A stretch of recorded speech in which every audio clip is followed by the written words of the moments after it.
بالله من الشيطان الرجيم. بسم الله الرحمن الرحيم.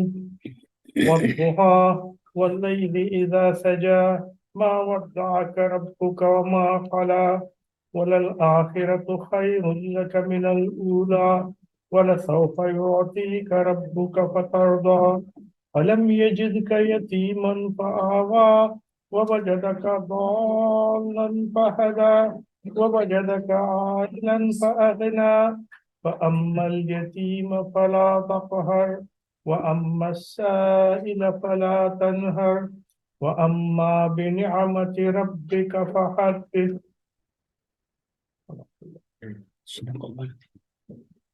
اردو میں بیان کریں. جی الحمدللہ وکفی وسلام علی عباده الذین اصطفى اما بعد فاعوذ باللہ من الشیطان الرجیم بسم اللہ الرحمن الرحیم الذین آمنوا وتطمئن قلوبهم بذکر اللہ الا بذکر اللہ تطمئن القلوب. صدق اللہ العظیم. سب سے پہلے تو میں جناب احسن تقویم صاحب اور ان کی ٹیم کا جو ہے شکریہ ادا کرتا ہوں کہ جنہوں نے آج مجھے موقع دیا کہ آپ حضرات کے ساتھ مل کے تھوڑی سی بات چیت کریں اور آپ حضرات کے ذکر میں شریک ہوں. تو آپ پتہ چلا کہ ماشاءاللہ آپ کے ماہانہ یہ ذکر کے مجلسیں یہاں پر ہوتی ہیں، کیونکہ بہت ہی اچھی چیز ہے کہ اللہ کی یاد وہ سب سے بڑی چیز ہے. مہینے میں ظاہر بات اس لیے میں خواہ میں ترتیب دیتے ہیں کہ وقت کے ہر ایک کے اپنے کمٹمنٹس ہوتے ہیں، ادھر پروگرام ادھر پروگرام ہوتے ہیں. کم سے کم چلے پہ آپ مہینے میں ایک دن آ جایا کریں. ہفتے میں کیا ختم خواجگان مہینے میں؟ اچھا، ختم خواجگان مہینے میں ہفتے آتے ہیں تو بہت ہی اچھی بات ہے یہ کہ ہفتے میں اگر آپ لوگ آئیں اور ایسی مجلسوں میں جہاں پر اللہ اور ان کے نبی کا ذکر ہو، جی اس سے بڑی بات کیا ہے. اور پھر خاص طور پر ذکر اذکار کی مجلسیں جو ہیں بہت اہم ترین ذکر ہے، اور اللہ تعالیٰ کے یہاں پر انتہائی پسندیدہ یہ عمل ہے.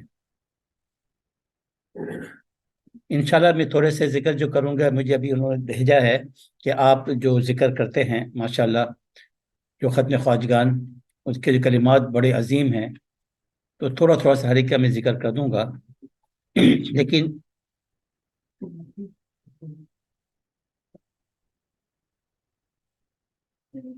لیکن کچھ چیزیں جو ہے تصوف سے متعلق جو مجھ سے کہا گیا کہ بیان کرے، شاید لاسٹ ٹائم بھی یہی موضوع تھا، یہ مجھے یاد تو نہیں رہا کہ کیا بیان کیا تھا اس وقت. تصوف کا موضوع جو ہے کوئی چھوٹا موٹا موضوع ہے ہی نہیں، یہ ایک عظیم موضوع ہے. لیکن افسوس کی بات یہ ہے کہ آج اس موضوع کو ہم بھلا چکے، سبق بھلا دی ہم نے. تو ہم لوگوں کی سمجھ میں نہیں آتا، یا ہم لوگ سمجھتے نہیں کہ تصوف ہے کیا چیز ہے. تو ضرورت اس چیز کی ہے کہ لوگوں کی جو توجہ جو اس بات کی طرف دلائی جائے. آج کا جو دور ہے نا، یہ مادیت کا دور ہے، ہر طرف مادیت ہے، دکھلاوا ہے، ہر کام میں جو ہے ریاکاری ہے. دین کا بھی کام کر رہے ہیں لیکن وہاں پر روحانیت ختم ہوتی جا رہی ہے. یہ ایک سانحہ ہے. پہلے کیا تھا کہ روحانیت اور علم دونوں ساتھ چلا کرتا تھا. آپ کسی بڑے سے بڑے اسکالرز کا، جن کا ہم نام لیتے ہیں، عالم دین کا، بزرگ کا نام لیتے ہیں، یہ کسی بھی عالم دین کا آپ نام لیجئے، آپ مجھے بتا دیں کہ وہ عالم دین کسی بزرگ سے بیعت نہ ہو، ایسا کوئی نہیں ملے گا. اگر کوئی کا دکھ آپ کو نظر آیا بھی، اگر وہ اس راستے سے نہیں گزرا ہوا ہے، تصوف کے راستے سے، تو یاد رکھے کہ انہوں نے امت کو مسلیڈ ہی کیا ہے، گمراہی کیا ہے. اسی لیے مقاصد بعثت پر جب ہم گفتگو کرتے ہیں، اور خاص طور پر جو ہمارے شیخ اشفاق صاحب رحمۃ اللہ علیہ جب تذکرہ کرتے ہیں، تو اس میں جو 4 مقاصد بعثت ہیں نبی کریم صلی اللہ تعالی علیہ وآلہ وسلم کے، جن میں سب سے پہلے یتلو علیہم آیاتی ہی ہے، اس کے بعد وہ یزکیہم ہے، پھر وہ یعلمہم الکتاب اور والحکمہ ہے. یہ چیزیں تعلیم کتاب، تعلیم حکمت، یہ بعد میں آ رہا ہے. اس سے پہلے ایک ڈور ہے، ایک دروازہ ہے جو کہ تزکیہ کا ہے.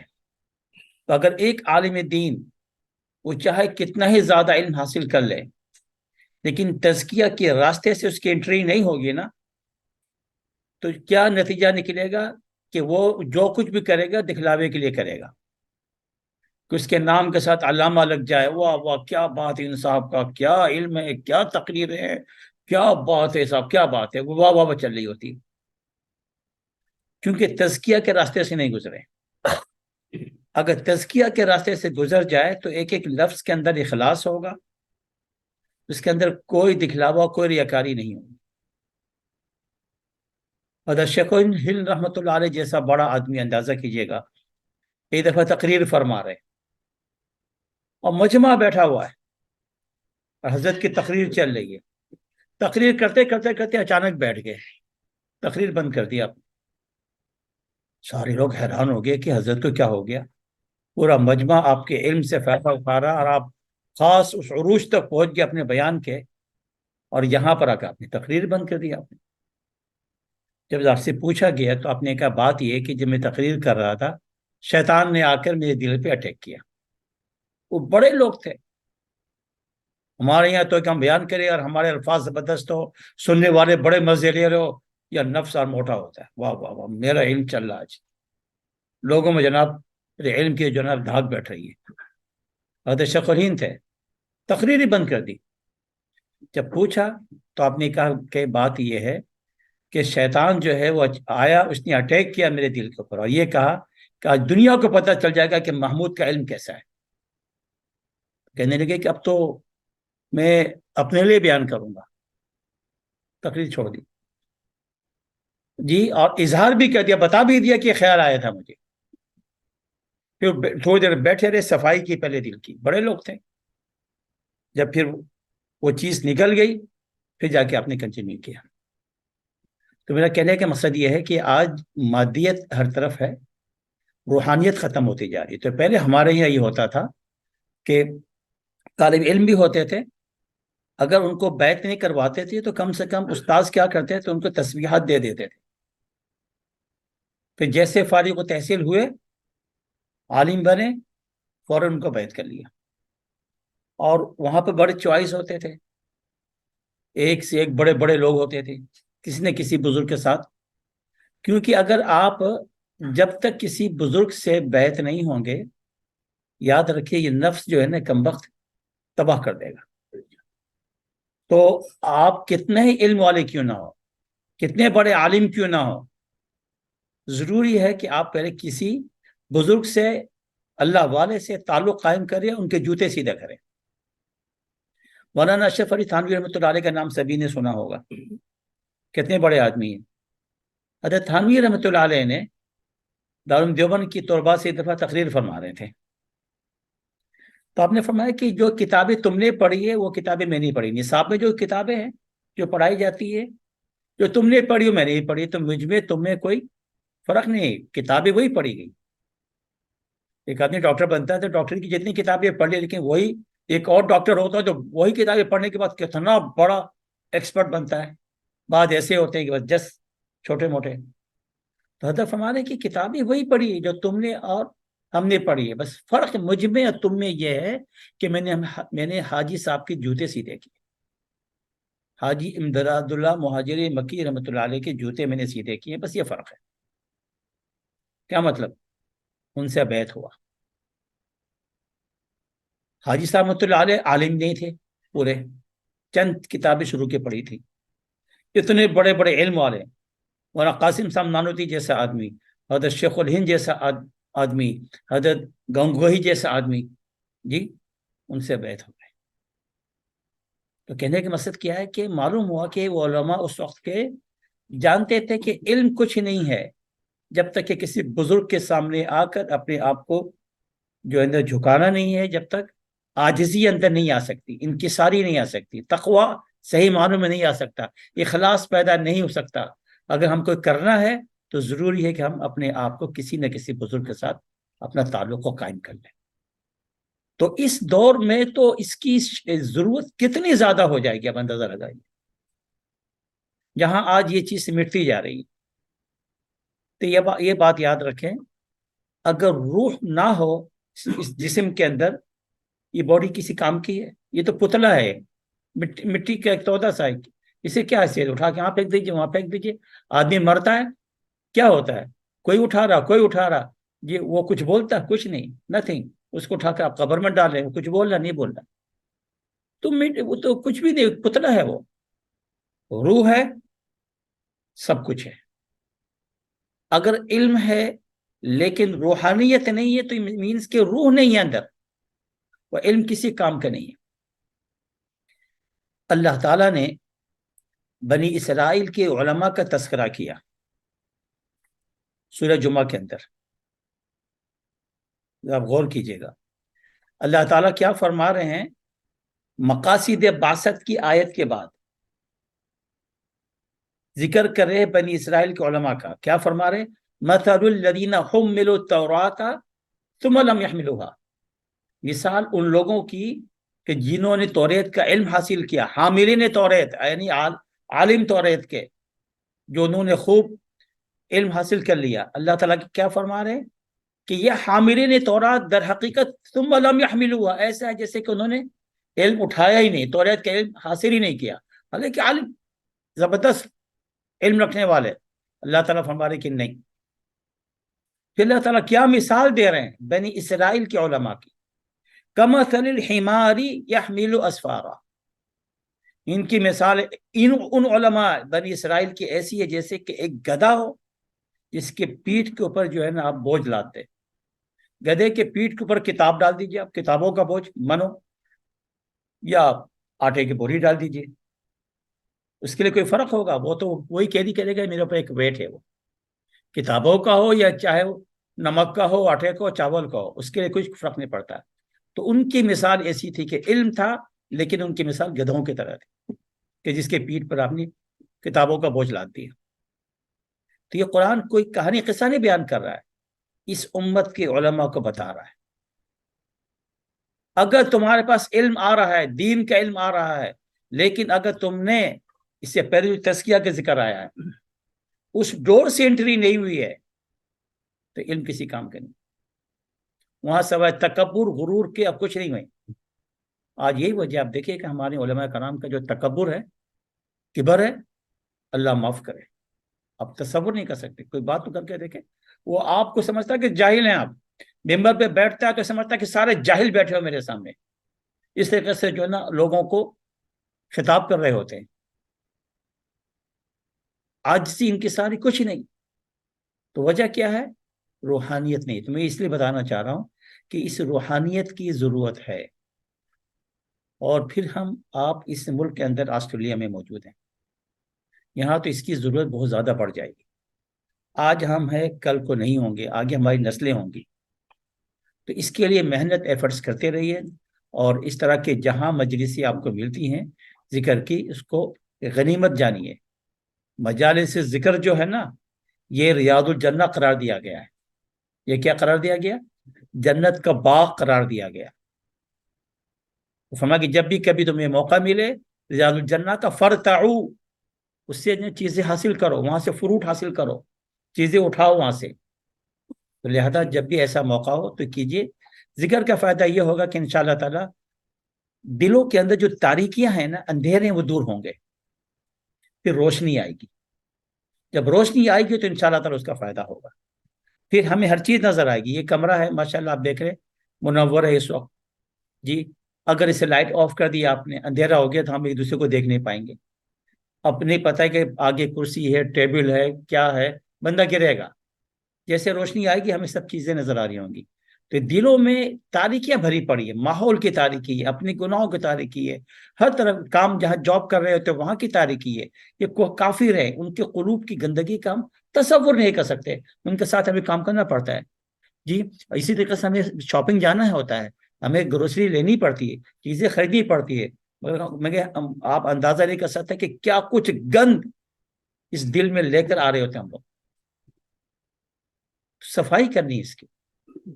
اور صفائی کے لیے اگر لائٹ اندر موجود ہو، آپ کو نظر آ رہا ہو کہ بھئی یہاں گندگی ہے، یہاں گندگی ہے، یہ گند ہے، وہ گند ہے، پھر آپ ایوائڈ کریں گے، اپنے آپ کو بچا رہے ہوں گے، اپنی حفاظت کر رہے ہوں گے. تو روشنی چاہیے اور یہ روشنی جو آتی ہے وہ سیدھی سے بات ہے، وہ اسی راستے سے آتی ہے۔ اللہ تعالیٰ نے اپنے دوستوں کا ذکر کیا، کیا فرمایا؟ اللہ ولی الذین آمنوا، اللہ دوست ہے ان ایمان والوں کا جن کا کام کیا ہے، وہ کیا کہتے ہیں؟ یخرجوہم من الظلمات الی النور، لوگوں کو اندھیروں سے نکالتے ہیں، تاریکیوں سے نکالتے ہیں اور لائٹ اور نور کی طرف لے جاتے ہیں۔ تو گویا معلوم ہوا کہ کچھ لوگ ہیں جو ایک کام کرتے ہیں کہ دلوں کے تاریکیوں کو دور کرواتے ہیں، اندھیروں کو دور کرواتے ہیں، ذکر اذکار کے ذریعے سے، کبھی اپنی روحانی توجہ کے ذریعے سے، ان کے صحبت کی وجہ سے وہ قلوب کی صفائی ہوتی ہے، تو وہ ظلمات نکلتے ہیں اور وہاں پر روشنی داخل ہوتی ہے۔ تو مجالس ذکر کو غنیمت جانا جائے، اور ظاہر بات ہے کہ اب اگرچہ بہت کم آسٹریلیا میں موجود ہے، لیکن بہرحال آپ کو اللہ نے ایک موقع یہاں پر دیا ہے جی، تو آپ کو جب بھی موقع ملتا ہے آپ آیا کریں، ذکر میں شریک ہوں، اس سے انشاءاللہ تعالی صفائی ہوگی، فائدہ ہوگا، اور یہ چیزیں نور لے کے گھر پہ جائیں گے، گھر کا ماحول بھی بدلے گا۔ تو کہنے کا مقصد یہ ہے کہ یہ تصوف کی جب باتیں کرتے ہیں تو اس میں یہ ضروری ہے کہ ہم اس بات کا ذکر کریں کہ بھائی ہمیں اپنے آپ کو روحانی راستے پر لانا ہے۔ اب تصوف کے بارے میں ہمارے بہت سارے بزرگان دین نے مختلف انداز میں اس کا ذکر کیا ہے، تو چند ایک الفاظ میں کہوں گا، اس کے بعد جا کر انشاءاللہ ذکر جو آپ حضرات کرتے ہیں اس کے فضائل پر آتا ہوں۔ بعض حضرات نے لکھا ہے کہ تصوف نام ہے کتاب اللہ اور سنت رسول اللہ صلی اللہ تعالیٰ علیہ وسلم کو مکمل طور پر فالو کرنے کا۔ اب یہ بات ہی ختم ہو گئی، اگر ہم اللہ کی کتاب کو اور اللہ کی کتاب کی تشریح اور تفسیر جو حدیث ہے اس کو فالو نہیں کریں گے تو پھر یاد رکھیں کہ ہم تصوف کے راستے پہ نہیں ہیں۔ تو ایک سانحہ وہ یہ ہے کہ جہاں ہم تصوف کی صحیح تصوف کی بات کرتے ہیں تو وہاں پر جاہل صوفیہ کا بھی اچھا خاصا رہا ہے، انہوں نے دین کا حشر نشر کر دیا جی، کیونکہ نہ وہ قرآن پہ عمل کر رہے ہیں نہ حدیث پہ عمل کر رہے ہیں، اور نئی نئی چیزیں بدعات یہ وہ، جیسے ہمارے پاکستان میں آپ دیکھیں گے یہ نام تصوف کا ہوتا ہے، کیا کیا حرکتیں ہوتی ہیں، نہ قرآن سے تعلق ہے نہ حدیث سے تعلق ہے، اور اس کی وجہ سے کیا ہوتا ہے کہ لوگوں کو موقع ملتا ہے پھر تنقید کرتے ہیں کہ یہ دیکھو فلاں صاحب وہ صوفی ہے، اور کہتے ہیں دیکھو نماز کو پڑھتا نہیں ہے، ہر وہ گندگی میں اٹھا ہوا ہے، گندگی میں بھرا ہوا ہے وہ جی، اور وہ جناب اپنے آپ کو کہتا ہے بہت بڑا صوفی، اور لوگ کہتے ہیں ہمارے یہاں پہنچے ہوئے ہیں۔ اللہ معاف کرے، ہمارے ملک میں یہ بھی ہوتا ہے جو جتنا گندا غلیظ ہوگا، یہ پتہ نہیں سالوں سے نہیں نہایا ہوگا جی، وہ گٹر کے کیڑے کھا رہا ہوگا، کہتے ہیں کہ ہمارے کو پہنچا ہوا ہے وہ، اس لیے نمازیں اس سے معاف ہے، روزے اس سے معاف ہے۔ استغفر اللہ، یہ تصوف کو بدنام کرنے والی چیز، یہ کہاں سے بات آ گئی؟ کوئی دنیا کا صوفی بتائے جو اصلی صوفی ہے، جو آپ کو قرآن اور حدیث سے ہٹ کر کوئی تعلیم دیتا، تو ابھی تو تصوف ہی نہیں ہے، وہ روحانیت ہی نہیں ہے۔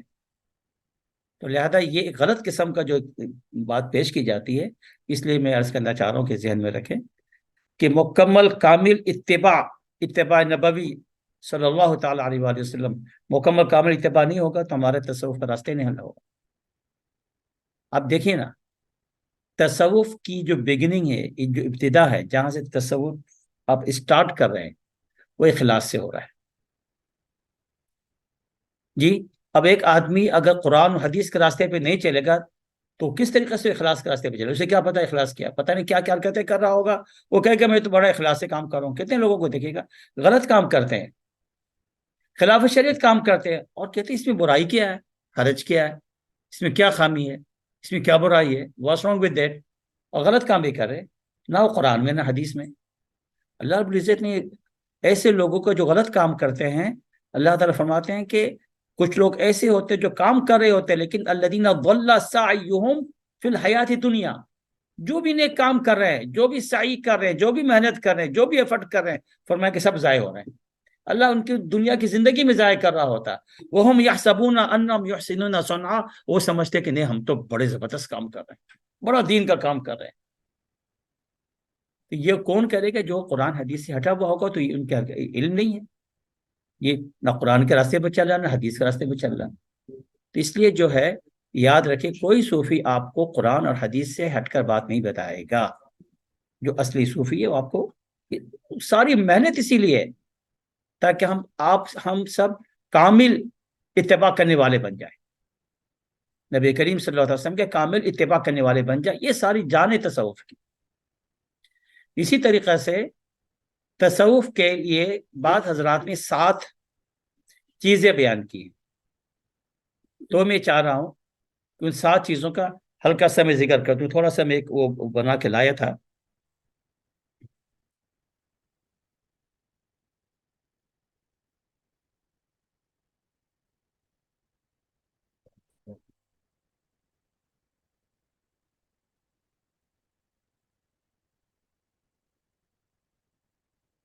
دیکھیے, یہ چند چیزیں ہیں تصوف کے لیے. پہلی بات تو یہ ہے کہ جو ان کے جو اصول بتائے گئے ہیں, نمبر 1 التمسک بکتاب اللہ, التمسک بکتاب اللہ, جو میں نے پہلے علیحدہ عرض کر دیا کہ آپ اللہ کی کتاب کو مضبوطی سے تھام لیجیے. یہ تصوف کا پہلا اصول ہے.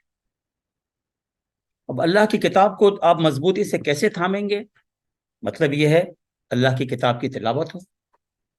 اسٹارٹ ود تلاوت کلام پاک.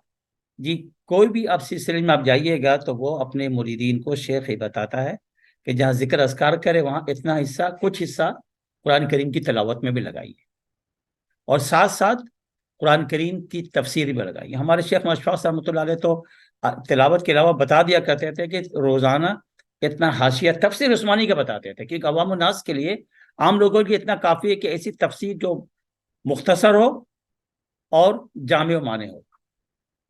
تو اس لحاظ سے تفسیر عثمانی جو ہے نا ہر ایک کے لیے آسان ہے, مختصر بھی ہے. تو حضرت فرمایا کرتے تھے کہ حاشیہ بھی پڑھا کرو, تو تاکہ قرآن کی تلاوت کے ساتھ ساتھ قرآن کا علم بھی آتے رہے. علامہ عثمانی نے سمندر کو کوزے میں بند کیا ہوا ہے, وہ انف ہے انشاءاللہ کہ ہم کو وہ آیت کا مطلب سمجھ میں آ جائے گا. وہ اردو میں بھی ہے, وہ انگلش میں بھی ہے, ماشاءاللہ فارسی زبان میں ملیں گے, بلوچی زبان میں ملیں گے, سندھی زبان میں بھی اس کے ترجمے ہو گئے, پشتو میں اس کے ترجمے ہو گئے. سبحان اللہ, کتنی زبانوں میں ان کے ترجمے ہوئے گئے. جی, تو تفسیر عثمانی جو بھی آپ کی زبان ہے, تو برحال آپ کا شیخ ہی بتائیں گے کون سی اور تفسیر وہ سمجھتے ہیں, بتا سکتے ہیں آپ کو. ویسے بتا رہا ہوں, میں اپنے شیخ مشفق رحمۃ اللہ علیہ کا حوالہ دے دیا تھا. اینی وے, تو تمسک بکتاب اللہ ایک پہلی چیز ہے.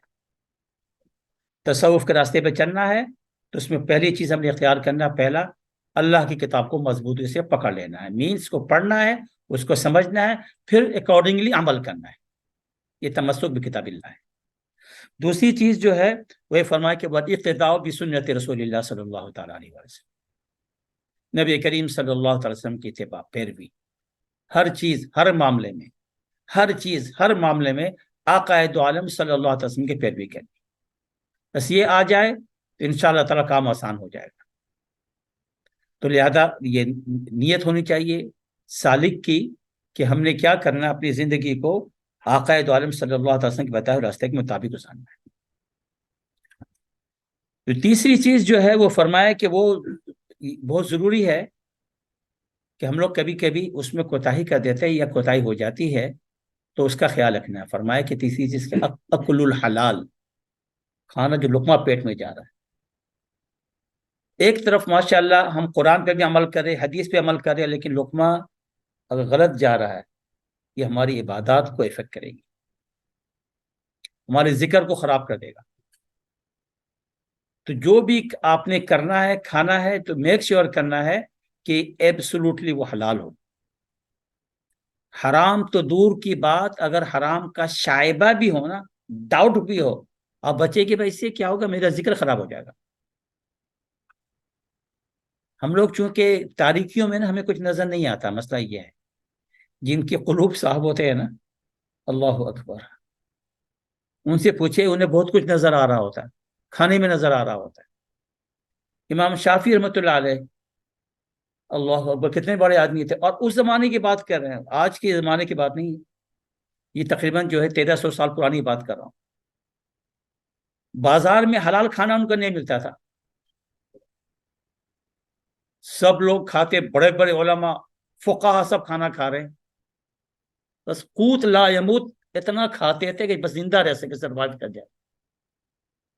اور ان کو، کیونکہ آپ کو پتہ ہے امام شافعی رحمۃ اللہ کتنے بڑے آدمی تھے، روحانیت کے قطب کے مقام پر تھے وہ، تو وہ کھانا کم کھاتے تھے ڈر کے مارے کہ کیونکہ اس سے نقصان ہو رہا ہے،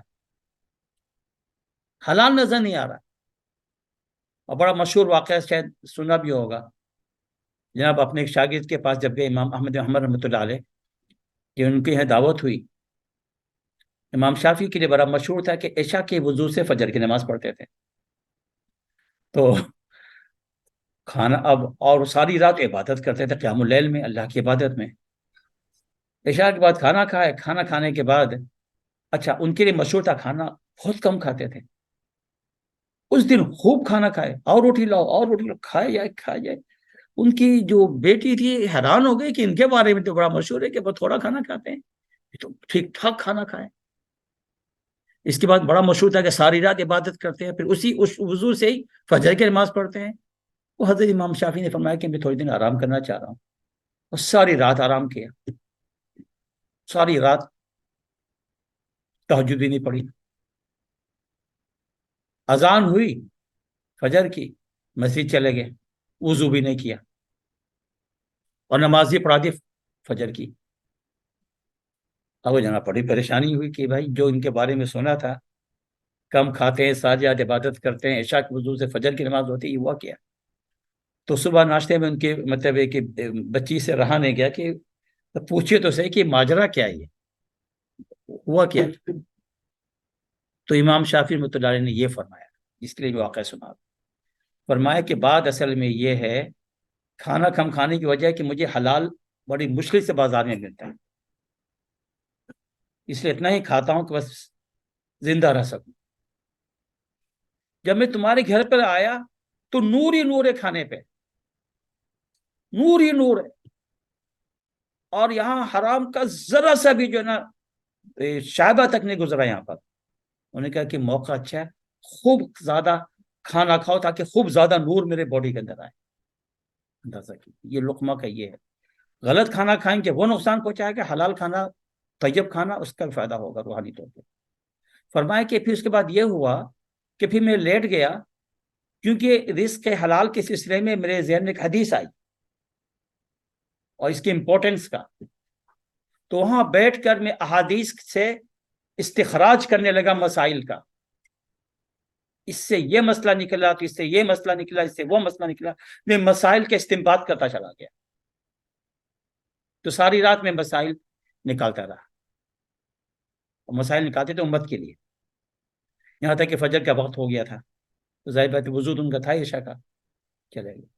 تو یہ رزق حلال اتنی اہم ہے، تو آج کے زمانے میں کتنی زیادہ اہمیت کا حامل ہے، جبکہ آج کل بازار میں بڑا مشکل ہو جاتا ہے کہ حلال ہے حلال نہیں، یہ کیا ہے، تو بہت کیئرفل ہو کے کھائے، کیونکہ لقمہ پیٹ میں جائے گا، اگر وہ مشتبہ ہوگا تو مسئلہ بن جائے گا، ہم پھر جو ہے نا ہمارے ذکر اذکار کو متاثر کرے گے۔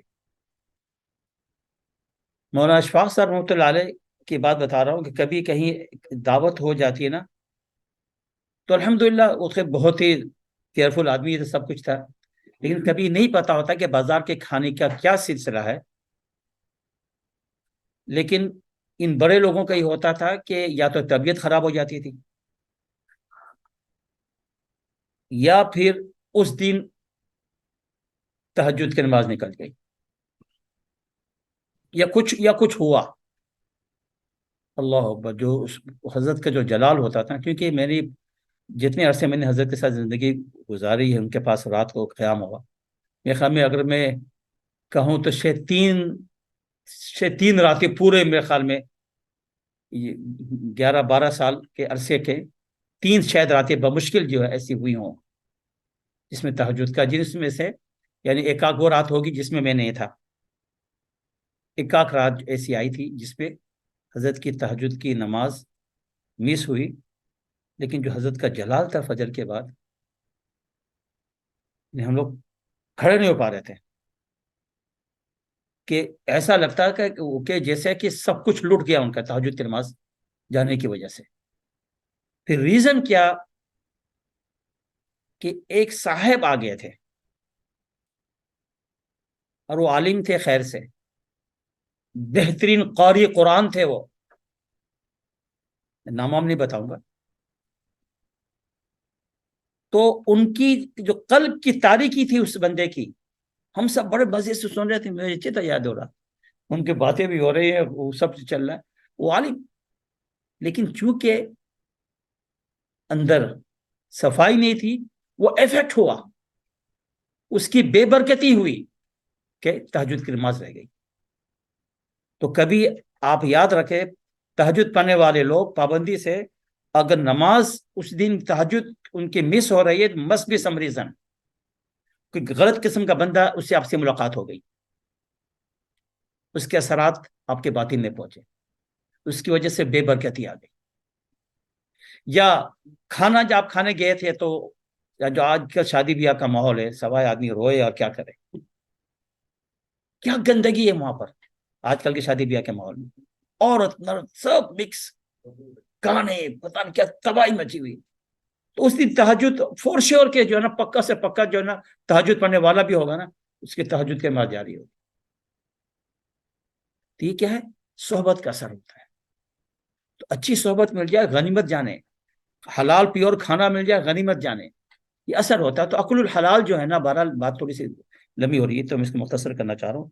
نمبر 4، کف الاذی، یہ تصوف کے راستے ہیں جو بتائے جاتے ہیں کہ ہم میک شیور کریں کہ ہم کسی دوسرے کو تکلیف نہ پہنچائیں، ہماری ذات سے کسی کو نقصان نہ ہو۔ کتنے لوگ ہیں، علامہ آپ کو لگتا ہے کہ جیسے کو ڈیزائن ہی اس بات پہ کیا گیا ہے کہ لوگوں کو گالی گلوچ کرنا، لوگوں کو نقصان پہنچانا، لوگوں کو ہرٹ کرنا، لوگوں کو تکلیف پہنچانا، یعنی دوسرے لوگ ڈرتے ہیں کہ یار اس بندے کے پاس جائے تو کیسے جائے، یار وہ جائیں گے اس نے 4 باتیں سنا دینی، اس نے جناب مجھے ذلیل کر دینا، اس نے مجھے اذیت پہنچانا ہے۔ تو کسی طریقے سے میک شیور کرے کہ آپ کی ذات ایسا نہیں ہونے چاہیے کہ آپ کی ذات سے، آپ کی زبان سے، آپ کے زبان حال ہو، زبان قال ہو، باڈی لینگویج ہو، کچھ کسی طریقے سے بھی آپ کا کوئی مسلمان بھائی یا بہن اس کو تکلیف نہ ہو۔ آپ کا وجود ایسا ہونا چاہیے کہ ہم سے کسی کو تکلیف نہ پہنچے، اور میک شیور کرے کہ ہم سے کسی کو درد نہ ہو، ہماری زبان کا استعمال جو ہے صحیح ہو۔ امام بخاری رحمۃ اللہ علیہ بخاری شریف کو ختم کر رہے ہیں، آخری حدیث اس پہ بخاری ختم ہو رہی ہے، جو باب باندھا امام بخاری رحمۃ اللہ علیہ نے، عجیب، وَنَضَعُ الْمَوَازِينَ الْقِسْطَ لِيَوْمِ الْقِيَامَةِ، یہ آیت جو پڑھ کے امام بخاری نے جو لکھے آیت جو باب باندھا، پتہ انہوں نے کیا لکھا، یہ کہا ان اعمال بنی آدم یوزن، فرمایا کہ بنی آدم ہمارے اعمال جو کچھ کرتے ہیں نا اس کا وزن ہوگا۔ آیت میں آ رہا ہے نا کہ ہم قیامت کے دن سارے لوگوں کے جو اعمال ہے اس کو اسکیل میں ڈالیں گے، میزان میں ڈالیں گے۔ فرمایا کہ ہمارے سارے اعمال کا وزن ہوگا، وہ اقوالہم، اور فرمایا کہ ہمارے ورڈز یہ بھی تولے جائیں گے، اسکیل میں رکھا جائے گا قیامت کے دن۔ اللہ اکبر، بس سوچئے گا، غور کیجئے گا امام بخاری رحمۃ اللہ علیہ کیا فرمایا کہ ہمارے الفاظ جو ہے نا، جو ہم ادا کر رہے ہیں، جو اٹر ہو رہے اس سے، اس کا وزن اچھے الفاظ ہوں گے، سبحان اللہ کیا کہنا ہے، اور اس سے نقصان پہنچائیں گے، ہم پھنسیں گے۔ تو ہمارے الفاظ کو بھی تولا جائے گا۔ اردو میں کہتے ہیں نا کہ پہلے تولو پھر بولو، ہمیں پہلے ویٹ کرنا اپنے ورڈز کو، ہم کیا اٹر کر رہے ہیں، دین اس کو بولے، کہ ایسا نہ ہو کہ اس سے کوئی نقصان نہ ہو جائے۔ تو کف الاذی جو ہے یہ بھی جو ہے نا اصول بتایا گیا ہے۔ اسی طریقے سے بتایا گیا ہے کہ اجتناب المعاصی، گناہوں سے بچنا، پوری کوشش کرنا کہ معاصی کا ارتکاب نہ ہو، کیونکہ جب گناہ کرتے ہیں نا، حدیث شریف میں آتا ہے کہ ایک بلیک اسپاٹ جو ہے نا، دھبا، وہ دل میں جا کے لگ جاتا ہے، اور اس کے بعد اگر ہم نے توبہ استغفار نہیں کیا، صفائی نہیں کی اس کی نا، وہ دھبا بڑھتا رہتا، پھیلتا رہتا ہے، یہاں تک کہ دل کو کالا سے کالا سے کالا سے کالا کرتا چلا جاتا ہے۔ تو ہمیں کیا کرنا ہے بھائی؟ معاصی سے بچنا ہے، نافرمانی سے بچنا ہے، جو جتنے بھی غلط کام ہے اس سے ہم کو کیا کرنا ہے؟ دور رہنا ہے۔ اور وہ مواقع، وہ جگہ جو جہاں معاصی ہو سکتے ہیں، جہاں گناہ ہو سکتے ہیں، ان سے بھی بچیں، ان سے بھی دور رہیں۔ اس کے بعد ایک اور اصول بتایا گیا ہے، وہ یہ ہے کہ وہ توبہ، انسان ہے، غلطی ہو رہی ہے، غلطی کریں گے، لیکن کیا کرنا ہے؟ توبہ کرتے رہے، استغفار کرتے رہے۔ ہم جاب کرتے ہیں، کام کرتے ہیں، ہمارے ساتھ ہر طرح کے لوگ ہوتے ہیں، مسلم غیر مسلم ہر طرح کے لوگ ہوتے ہیں جی۔ پھر ہم بازار جاتے، جیسے شروع میں بتا رہے تھے، خوب ٹھیک ٹھاک گندگی لے کر آ رہے ہوتے ہیں، ٹھیک ٹھاک دن بھر کام کرنے کے بعد غلاظتوں کا ایک بھرمار ہوتا ہے ہمارے قلوب میں، تو وہاں سے آفس سے نکلے گھر تک، وجہ ہے کہ فضولیات فضولیہ باتیں کریں، استغفار کرتے رہیے، صفائی کرتے رہیے۔ یہ ڈیلی بیسس پہ صفائی کی ضرورت ہے جی۔ آپ ویکینڈ میں تو جاب نہیں کریں، ویکینڈ میں شاپنگ تو کریں گے، فیملی کے ساتھ جائیں گے، بچوں کے سامان خریدنا، گروسری لینی، ہزاروں چیزیں، ہزاروں ضروریات ہیں، 5 دن تک فیملی انتظار کرتی ہے آپ کے لیے، وہ تو جانا ہے جی۔ آپ جائیں گے، لازماً جائیں گے، جانا چاہیے بھائی، گھر کی ساری ضروریات پوری کرنی ہے، لیکن ساتھ ساتھ ذہن میں رکھیں کہ آپ کچھ گند جو ہے نا ہم لے کر آ رہے ہوں گے، تو لہذا اب وہ تو جب داخل ہو، ایک بات بتا دوں آپ کو، جب آپ کسی بھی شاپنگ سینٹر میں داخل ہو، الٹے پاؤں سے داخل ہو، یہ اس کے آداب ہیں۔ ٹوائلٹ میں جانے کے آداب کیا ہیں؟ الٹے پاؤں۔ تو بازار میں جائیں گے تو میک شور کریں الٹا پاؤں داخل کریں، دین آپ بازار میں انٹر ہوں۔ اس کے بعد کیا کریں آپ؟ چوتھا کلمہ پڑھ لیجیے، لا الہ الا اللہ وحدہ لا شریک لہ لہ الملک وله الحمد یحیی و یمیت وهو علی کل شیء قدیر۔ انشاءاللہ تعالی آپ کو پتہ ہے حدیث شریف میں آتا ہے کہ آپ کو اللہ تعالیٰ اس کے پڑھنے کی وجہ سے جنت میں محل تیار کر کے دے گا۔ $1 آپ خرچ کریں اور جنت میں محل تیار کریں۔ اچھا، یہ روایت جو ہے اتفاق سے میں نے مکہ مکرمہ میں ایک بازار شاپنگ سینٹر میں لکھی ہوئی دیکھی، میں نے کہا چلو بھائی، یہ جو ہمارے سلفی حضرات ہیں، شکر ہے کہ اس چوتھے کلمے کی اہمیت کو، یہ روایت صحیح ہے بالکل۔ تو بہرحال یہ وہاں پہ میرے خود بازار نے پڑھا کہ یہ روایت نقل کی ہوئی، مجھے بڑی خوشی ہوئی، چلو ٹھیک۔ تو کہ انہوں نے ذکر اذکار سے تو یہ لوگ کافی دور رہتے ہیں، لیکن بہرحال یہ روایت وہاں پر میں نے خود دیکھا کہ میں نے بڑی خوشی ہوئی دیکھا کہ انہوں اس کا انکار ہوتا ہے، لکھتے کیوں؟ وہ بڑا بڑا بورڈ پہ لکھا ہوا تھا۔ تو بہرحال تو کہنے کا مقصد یہ ہے کہ ہم نے کیا کرنا ہے کہ میک شیور کرنا ہے کہ ہم بازار جائیں، کام کریں، کچھ کریں، اس کے بعد توبہ استغفار شروع کرتے، استغفار پڑھتے۔ یہ مت کہ میری آنکھیں تو بڑی پاک تھی، میرے خیالات بڑے پاکیزہ تھے، میں تو اپنی نگاہ نیچے کر کے سامان خرید کر لے آیا، بہت اچھی بات ہے، لیکن ماحول کا کیا کریں گے؟ اس گند کا کیا کریں گے جو دل میں آ کے پڑا ہے؟ اتنا سمجھ لینا کافی نہیں کہ میرے خیالات صاف ستھرے تھے، میری آنکھیں اچھی ہیں، میں نے کسی کو غلط نگاہ سے نہیں دیکھا، وہ ایشو نہیں ہے۔ ایشو جو وہ یہ ہے، جو کچرا آیا ہے اس کو صاف کرنا ہے، ٹھیک ہے نا؟ اسی لیے کیا کہا کہ توبہ استغفار، اس کو خوب کرتے رہی۔ نبی کریم صلی اللہ تعالیٰ علیہ وسلم روزانہ استغفار کیا کرتے کہ آپ نوذ باللہ گناہ کرتے رہے، سواری پیدا نہیں ہوتا، اور آپ کا ماحول صحابہ کا ماحول، وہ تقلبک فی الساجدین، آپ کے اطراف میں تو سارے ساجدین تھے، وہاں تو کوئی غلط ماحول بھی نہیں تھا۔ ہمارے آقا نے مجھے آپ کو امت کو تعلیم دی ہے، تو استغفار کی کثرت۔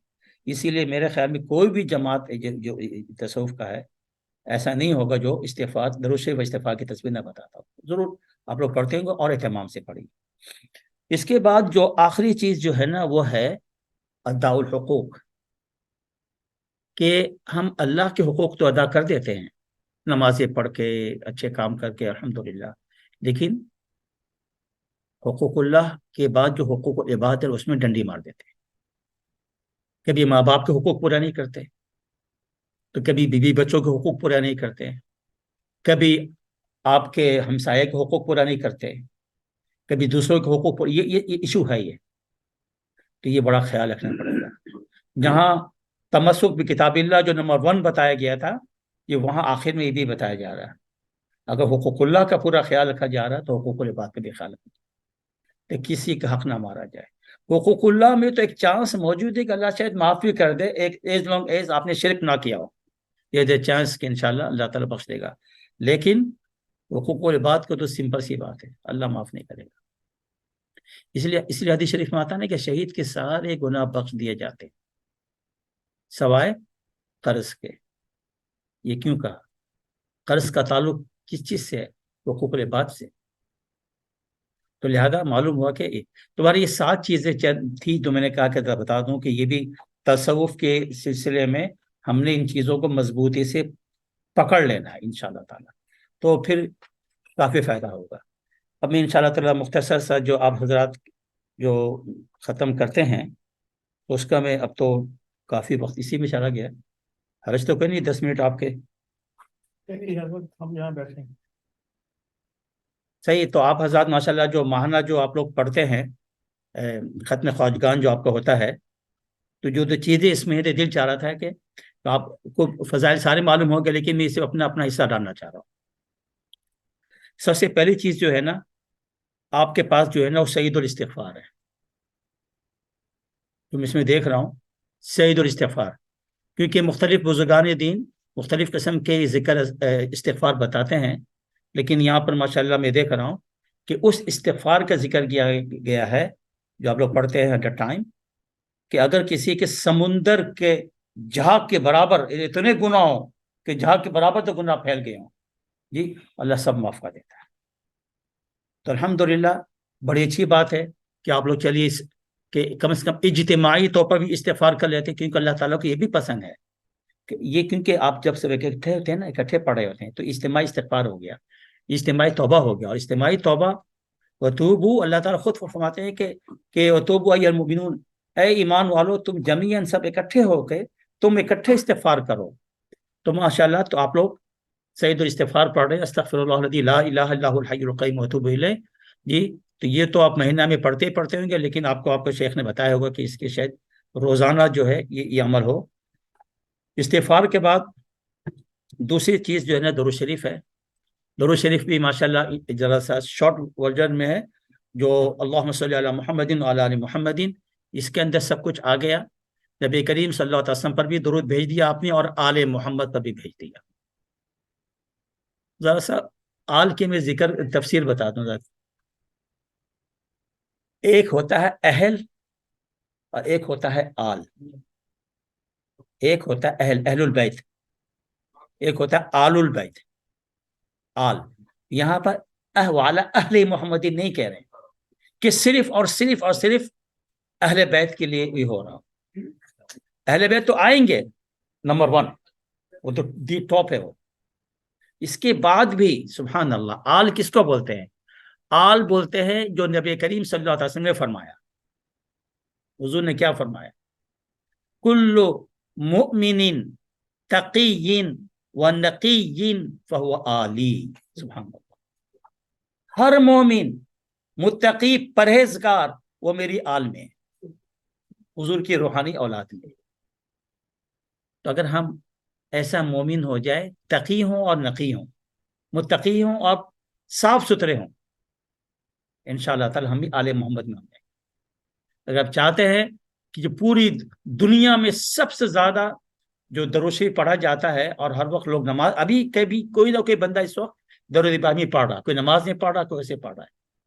آپ چاہتے ہیں کہ ہم بھی اس میں شامل ہو جائیں تو 2 کام کرنے پڑیں گے. بھائی تقی نقی بن جائے, تو ہم تقی اور نقی بن گئے, صاف ستھرے پرہیزگار بن گئے, انشاءاللہ تعالی کام آسان ہو جائے گا. ٹھیک ہے نا؟ تو یہ ہے.